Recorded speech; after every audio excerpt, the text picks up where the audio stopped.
Hey Leute, hier ist Leile und heute möchte ich mit euch über ein Thema sprechen, was uns als Fotografen, aber auch allgemein als Gestalter, egal was für eine Kunst wir machen, einfach extrem helfen kann. Und dazu brauchen wir einfach nur, einen Stift und Papier. Denn heute soll es um das Thema gehen, Konzeptskizzen. Viel Spaß dabei.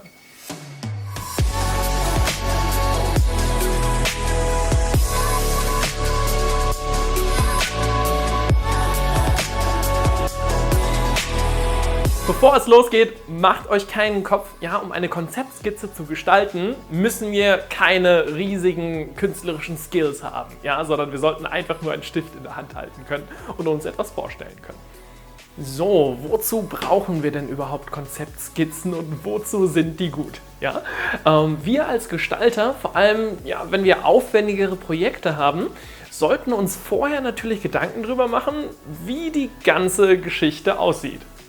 Und es geht natürlich am besten, indem wir sie vorher irgendwie visualisieren. Man spricht auch von einer Prävisualisierung. Eine Modedesignerin macht vorher erstmal Modezeichnungen, bevor sie ihre Entwürfe umsetzt. Beim Film macht man vorher ein Storyboard, das kennen sicherlich viele von euch. Und ein Architekt macht natürlich auch erstmal seine Entwürfe. Der geht auch nicht auf die Baustelle und baut direkt irgendwie los und haut Stein auf Stein. Das geht natürlich nicht. Und auch für Bilder, nicht nur für Fotos, sondern auch in der Malerei, hat man jahrelang, vielleicht sogar Jahrtausende lang schon Skizzen gemacht. Von jedem bekannten Maler aus der Renaissance zum Beispiel, die man so kennt, Michelangelo, Da Vinci und Co., die haben ganz, ganz viele Skizzen vorher gemacht, bevor sie ihre Gemälde am Ende umgesetzt haben. Und wir als Fotografen können eigentlich das Gleiche tun. Vorweg erstmal, wenn wir was Einfaches machen. Mit einfach meine ich so Dinge, die üblich sind, wie zum Beispiel Porträts, natürliche Porträts oder Produktfotos oder Standard-Fashion-Fotos im Studio einfach, dann brauchen wir das nicht unbedingt. Es geht darum, wenn wir etwas Neues haben, entweder ein neues Set zum Beispiel, oder einen neuen Effekt oder eine bestimmte Inszenierung im Kopf haben. Bei meinen Arbeiten hat man das ganz, ganz oft. Also wir etwas Neues umsetzen wollen, was es vorher vielleicht so noch nicht gab. Dann sollten wir uns das Ding vorher irgendwie visualisieren. Und das geht am einfachsten eben durch eine Skizze.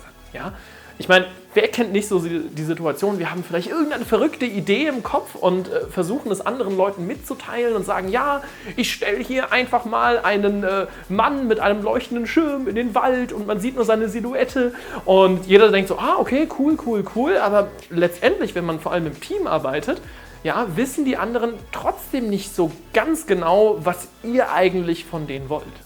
Also klar, wir können es detailliert beschreiben, aber wenn wir es einfach nur grob skizzieren, dann weiß das ganze Team schon direkt Bescheid, okay, in die Richtung soll es hingehen.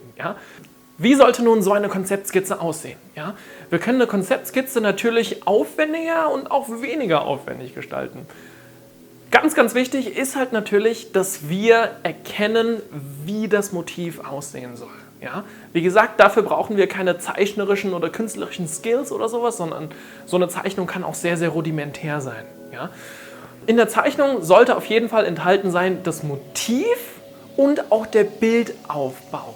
Bei so einer Zeichnung können wir natürlich auch schon Details reinzeichnen, wie Details zu den Accessoires oder Details zu den Locations, damit wir uns schon vorher vorstellen können, wie wirken die Bildinhalte aufeinander. Mal so weg von freien Projekten, hinweg zu Jobs, zu Aufträgen. Da ist es fast sogar noch wichtiger. Wenn wir jetzt irgendeine Inszenierung als Auftrag reinbekommen. Bei mir war es jetzt zum Beispiel ein Job in Dubai. Der Job hatte natürlich auch ein gutes Budget gehabt und die wollten natürlich sicher gehen, dass ich auch etwas umsetze, was die sich vorstellen. Da ist es nicht einfach so, die fliegen den rüber, Model buchen wir auch noch, Make-up-Artistin und so weiter und ein Kleid für, 2.000 € Tagesmiete oder sonst was.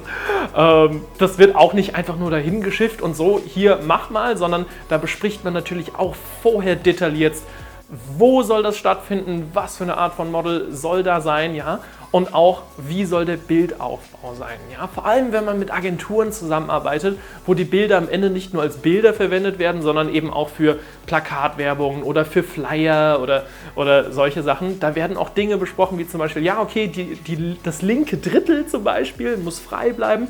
Und all solche Geschichten kann man in einer Konzeptskizze eben schon direkt festlegen.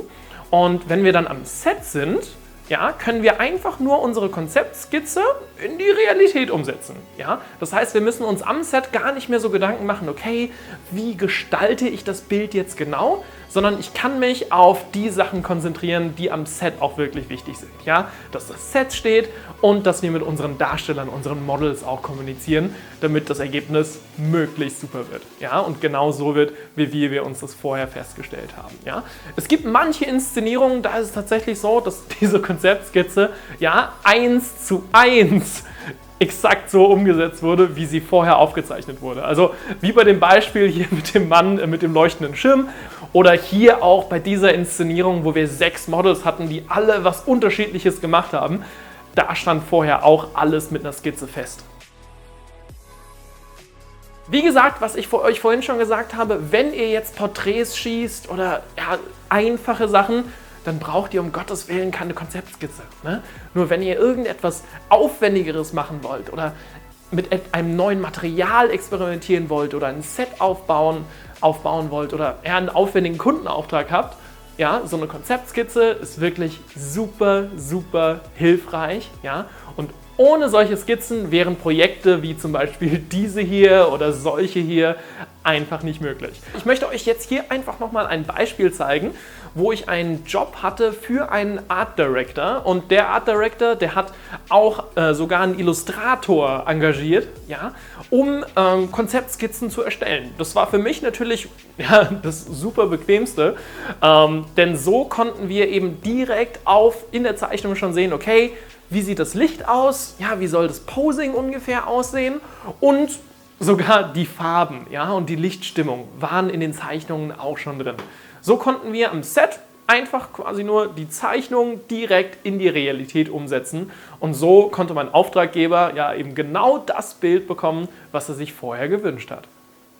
Natürlich brauchen wir aber nicht für jedes Projekt so eine aufwendige Zeichnung. Wie gesagt, eine rudimentäre Zeichnung, ja im Notfall sogar einfach Strichmännchen oder so kurz schnell gestrichelte Männchen. Einfach, dass man sieht, so sieht der Bildaufbau aus. Das sind die Details, damit wir uns vorher und unser Team auch schon was darunter vorstellen können. Ich hoffe, dieser Tipp hat euch gefallen, ja, und ich konnte euch ein wenig weiterhelfen. Ja, wenn euch das Video gefallen hat, schreibt es mir gerne unten in die Kommentare rein. Ich freue mich immer mega über euer Feedback und die ganzen Nachrichten, die mich nach jedem Video immer so erreichen. Ich kann mir sehr gut vorstellen, dass ich sogar noch mehr Videos ja, aufnehmen kann zu solchen, ich sag mal so, Basic-Themen, die jetzt nicht unbedingt Making-of sind, sondern einfach ja, den fotografischen Berufsalltag ein bisschen widerspiegeln und ein paar ja, spezielle Aspekte nochmal rausholen. Ja? Wenn ihr da Wunschthemen habt, was jetzt neben Konzeptskizzen für euch noch interessant sein könnte, ja, schreibt es mir unten auch in die Kommentare rein. Übrigens, falls ihr es noch nicht mitbekommen habt, ja, bei der Abschlusstafel könnt ihr jetzt mittlerweile einfach auf diese Bilder hier draufklicken. Die sollten jetzt hier und da erscheinen.